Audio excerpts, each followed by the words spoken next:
Legal experts seem to share President Cyril Ramaphosa's concern about the independent panel's report into Phala Phala having fundamental weaknesses. They say the president is therefore within his rights to legally challenge the findings of the damning Section 89 report, which found the president may have a prima facie case to answer with regards to the theft of millions of rands of cash that was taken from his Phala Phala farm in February 2020. President Ramaphosa wants the Constitutional Court, the highest court in the land, to review and set aside that report.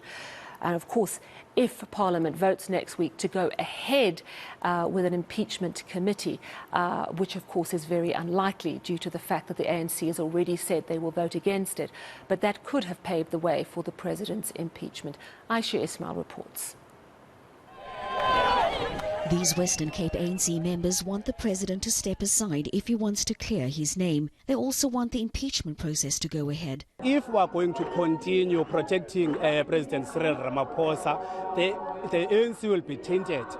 When he leaves or when his term ends, something will happen to the ANC. ANC will lose more voters. I think our NEC is compromised, to be honest.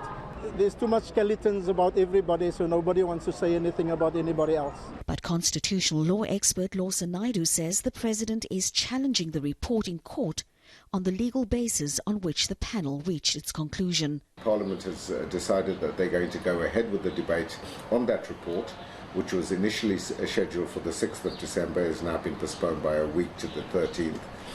And it seems, from what we hear coming out of ANC meetings, that the ANC has taken a decision that they're going to reject the report of the independent panel at that sitting of the National Assembly. If that were to happen, that would be the end of the parliamentary road for the impeachment inquiry.